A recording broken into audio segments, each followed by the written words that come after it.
और आपको उसका आंसर नहीं आता है। ये अंडा फर्श पे गिरता है मगर वो टूटता नहीं है। अंडा सही, आपके हाथ में अंडा नहीं है। हाँ अंडा नहीं आपका। फूटता है। नहीं। टूटता है। क्या आंसर?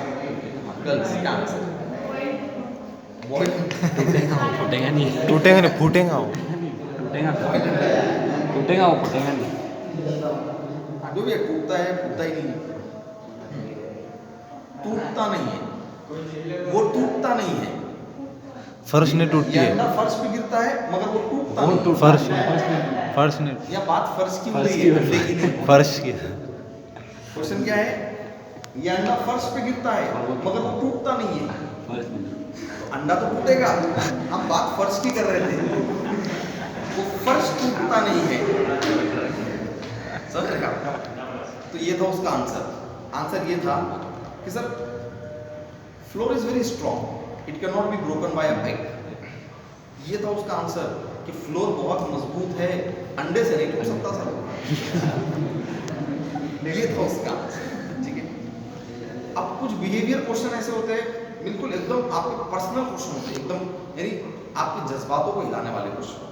एक आईएएस ऑफिसर को पूछा गया, suppose your sister runs away with मी। उसको जज्बाती कर दिया ना, उसको एकदम से जज्बात में ला लिया। तो अब जो वीक रहता वो क्या बोले? कुछ भी बोलते सर, सर ये क्वेश्चन हुआ कि सर नहीं सर ऐसे नहीं हो सकता सर। अब इमोशनल आदमी यही बोलेगा।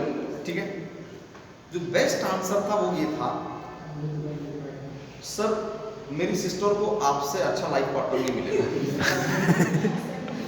यानी जब क्वेश्चन इमेजिनरी है तो आंसर भी इमेजिनरी हो ना। क्यों इमोशनल दे रहे हो? क्यों इमोशनल दे रहे हो आप? वो तो आपके इमोशंस ही चेक करने के लिए था क्वेश्चन को। ठीक है, तो जब उसने पूछा कि if your sister runs away with me what will you? I will be very happy. She will not find better life partner than you. ये था बेस्ट रिएक्शन। वो तो भागने की जरूरत तो नहीं है। समझ रहे आप? ये होते हैं ट्रिकी क्वेश्चंस। ट्रिकी क्वेश्चंस पूछे जाते हैं, तो ट्रिकी क्वेश्चंस के लिए आपको रेडी रहना। ठीक है, अब मुस्लिम बॉयज को ये क्वेश्चन पूछा जा सकता है, दाढ़ी है ना, यानी आप दाढ़ी निकालो तो आपको जॉब मिलेगी। देखो क्या करो, ये भी इमोशनल क्वेश्चन है, ये बहुत इमोशनल क्वेश्चन है। ठीक है, तो इसका आंसर क्या है? मेरे को सर ने भी पूछा था, तो मैंने कहा कि मैं अपना एक्सपीरियंस बताऊँ। मेरे को कई बार क्वेश्चंस हुए, जहाँ पे मैं जॉब पे जाता था मेरे को भी क्वेश्चंस थे। तो ड्यूरेन इंडस्ट्री जो कंपनी है, नेशनल लेवल की कंपनी है, उसमें मेरे पहले टेलीफोनिक इंटरव्यू हुए, रिटर्न टेस्ट हुए, पर्सनल इंटरव्यू हो गया। फिर आखिर में एचआर ने बुलाया मेरे को कैबिन में और उसने कहा कि see mister Khan, there is only one thing between you and your job, that is your beard. What will you? तो मैंने उसको आंसर दिया, मैंने कहा कि sir see this beard is part of my belief, it is part of my belief. I can change companies, I can change jobs, but I cannot change my belief. I am sorry to say, but I will not compromise with my belief, even if you don't select me. So I will go with my belief. I will try another company. उसने उसका सुना, मैंने कहा ठीक है, बताते हैं हम आपको। फिर 2 दिन बाद फोन आया, you are selected. समझ रहे आप? तो यानी आप वीक पॉइंट मत बताओ, स्ट्रॉन्ग पॉइंट। ठीक है, और यहाँ पर होता क्या मालूम, आपको अगर लगता है कि सामने वाले को मेरी ये वीकनेस दिख रही है, तो अपनी ये स्ट्रेंथ इतनी बढ़ा दो कि कोई इसके कंपैरिजन में भी ना आ सके। समझ रहे आप? यानी मिसाल के तौर पे भाई जितनी नॉन मुस्लिम ऑर्गेनाइजेशन, उनके लिए उनके एम्प्लॉय की बियर्ड एक उनके लिए वीकनेस है, वो कहते हैं कि भाई तुम हमारी कंपनी के रिप्रेजेंटेटिव हो और आप अगर ऐसे होंगे तो फिर हमारी कंपनी का इमेज क्या है। तो वहाँ पर आपको अपने आप को इतना स्ट्रॉन्ग बताना है, या तो आपका कम्युनिकेशन इतना स्ट्रॉन्ग होना चाहिए, या तो आपकी प्रोडक्ट नॉलेज इतनी स्ट्रॉन्ग होनी चाहिए, या तो आपकी लीडरशिप क्वालिटी इतनी स्ट्रॉन्ग होनी चाहिए कि उनको मजबूर होना पड़ेगा कि नहीं यार चल, तो दाढ़ी है तो क्या हुआ, इसका कम्युनिकेशन कितना स्ट्रॉन्ग है, इसकी लीडरशिप क्वालिटी कितनी स्ट्रॉन्ग है, इसकी प्रोडक्ट नॉलेज कितनी स्ट्रॉन्ग है, ये भी तो देखो, उनको रखना पड़ेगा। तो जहाँ पर आपको लगता है कि ये मेरा वीक पॉइंट लग रहा है, तो मेरा स्ट्रॉन्ग पॉइंट इतना स्ट्रॉन्ग है कि वहाँ तक कोई नहीं पहुँच सकता, ठीक है, और फिर उनको लेना ही पड़ता है। और ऐसे कई लोग हैं।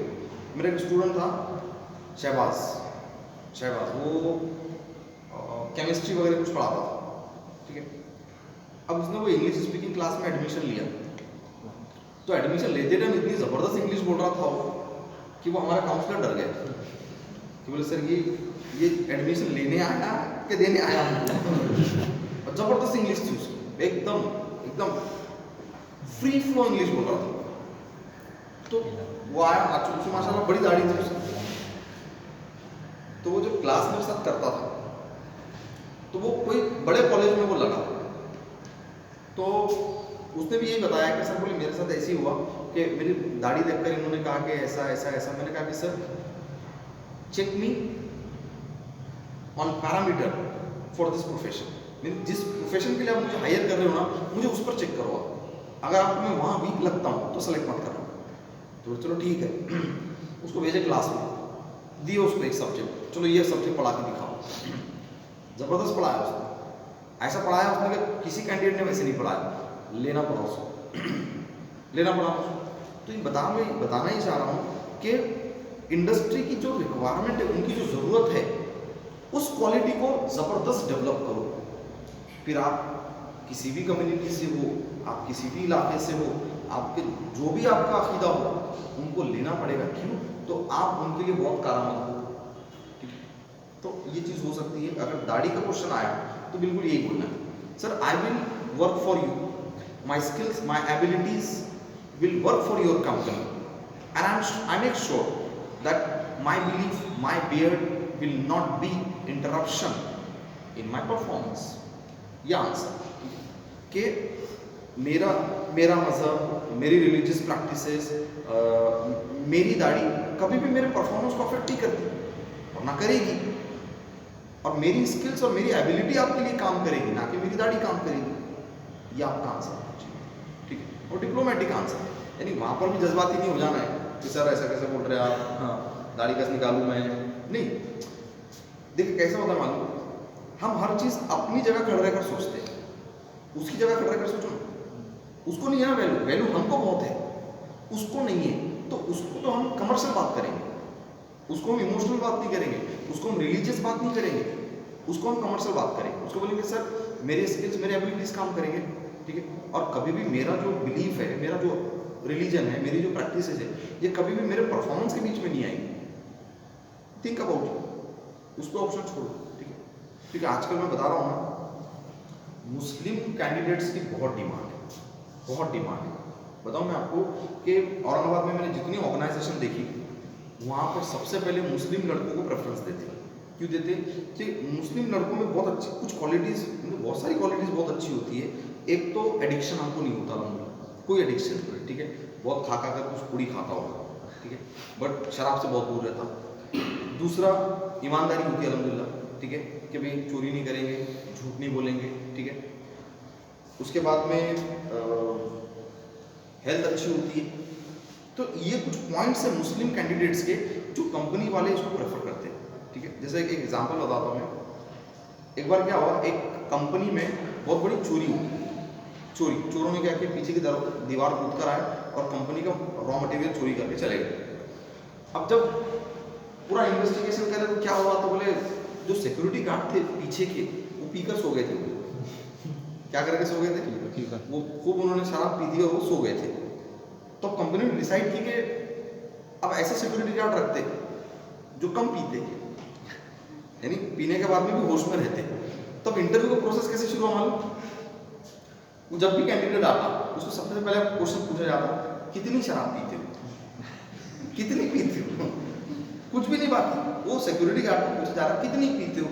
तो कोई कहता है सर सिर्फ शाम में पीता हूँ, रोज पीता हूँ लेकिन शाम में पीता हूँ। फिर किसी को पूछा गया, सर पीता हूँ लेकिन काम पर नहीं पीता हूँ। तो खुश हो रही, अरे हाँ यार अच्छा है, काम पर नहीं पीता है। फिर एक आया, सर हफ्ते में खाली सैटरडे संडे पीता हूँ। कोई आया, सिर्फ संडे सर, सिर्फ संडे पीता हूँ। तो जिसने बोला सिर्फ संडे पीता हूँ, अरे इसको ले लो, इसको ले लो, इसको, ये सिर्फ संडे पीता है, ठीक है। तो मुझे अंदाज़ा लगाइए कि कोई अगर बोलते कि ये तो मेरे मज़हब में सबसे गलीज़ चीज़ है, हम तो देखते भी नहीं उसकी तरफ, फर्स्ट प्रेफरेंस। पीते नहीं रहे तो देखता भी नहीं उसकी तरफ, तो फर्स्ट प्रेफरेंस।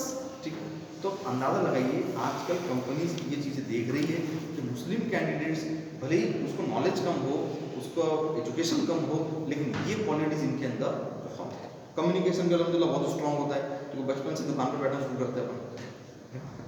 तो ये कुछ चीज़ें हैं जो मुस्लिम कैंडिडेट में बहुत कम उम्र में आ जाती है, और उनके बच्चों में 30-35 तक भी अकल लाड़ नहीं आती। तो हम जो है हम दुनियादारी को जल्दी देखते हैं, हम जो है दुनियादारी बहुत जल्दी देखते हैं, इसलिए हम किसी भी वर्किंग इन्वायरमेंट में एडजस्ट बहुत जल्दी हो जाते हैं। समझ रहे हैं आप, बहुत जल्दी एडजस्ट हो जाते हैं।